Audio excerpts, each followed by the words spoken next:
नमो बुद्ध है दोस्तों। स्वागत है आपका मेरे चैनल बुद्धा थॉट्स पर। शांति, ज्ञान और भगवान बुद्ध की अमर कहानियों के साथ यहाँ आपको मिलेगी प्रेरणादायक कथाएं, जीवन के अनमोल संदेश और वह मार्ग जो आपके हर दिन को बदल सकता है।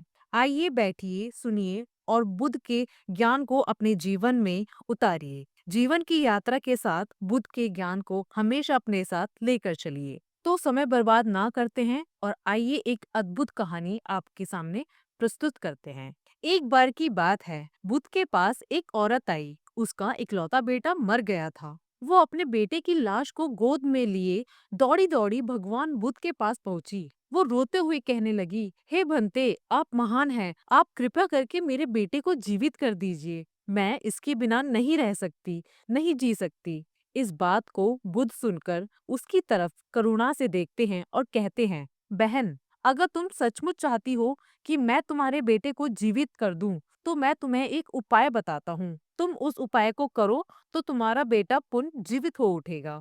तुम जाओ अपने गांव में और एक ऐसे घर की तलाश करो जहाँ कभी किसी की मृत्यु ना हुई हो, और उस घर में से एक मुट्ठी सरसों के दाने ले आओ। उन सरसों के दाने से तुम्हारा बेटा पुनः वापस जीवित हो उठेगा। यह सुन वह स्त्री आशा से भर गई और वह तुरंत ही गांव की तरफ दौड़ पड़ी और घर घर जाके दरवाजा खटखटा के पूछने लगी।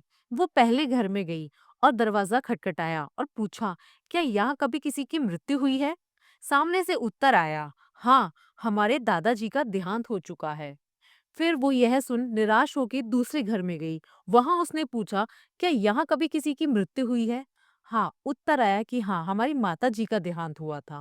वो तीसरे घर में गई। वहां उसने खटखटाया दरवाजा और पूछा कि क्या यहाँ कभी किसी की मृत्यु हुई है? सामने से उत्तर मिला कि हाँ, हमारी बहन की छोटी ही उम्र में मृत्यु हो गई थी। वो निराश हो गई और फिर चौथे घर में गई, पांचवें घर में गई, छठे घर में गई, लेकिन हर जगह से उसे यही उत्तर मिला कि हाँ, हमारे घर में किसी की मृत्यु हुई है। हाँ, हमारे घर में दादा चले गए, या हमारे घर में दादी चली गई, या हमारे घर में किसी बच्चे की मृत्यु हुई है। तो मतलब ये था कि हर घर में किसी न किसी की मृत्यु हुई थी, या तो वो छोटी उम्र में या वो बड़ी उम्र में।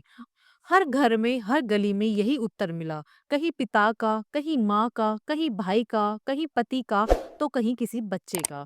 किसी न किसी का देहांत सबके घर में हो चुका था। दिन भर भाग-दौड़ के बाद थक हार कर स्त्री अंत में बैठ गई। तब उसके मन में प्रकाश हुआ।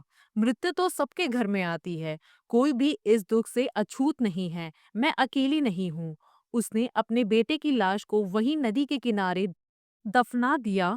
फिर आंसू पोंछकर बुद्ध के पास लौटी और बोली, भंते, अब मुझे समझ आ गया। मृत्यु जीवन का हिस्सा है। कोई भी इससे बच नहीं सकता। अब मैं आपकी शरण में आकर सच्चा ज्ञान पाना चाहती हूँ। यह सब सुन बुद्ध ने करुणा से मुस्कुरा कर कहा, अब तुमने सत्य को जान लिया है। यही दुख का अंत करने की शुरुआत है।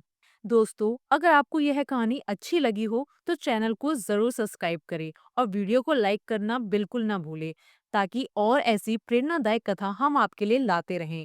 आपके जीवन में शांति, प्रेम और करुणा आपके जीवन में हमेशा बना रहे, यही हमारी शुभकामनाएं हैं।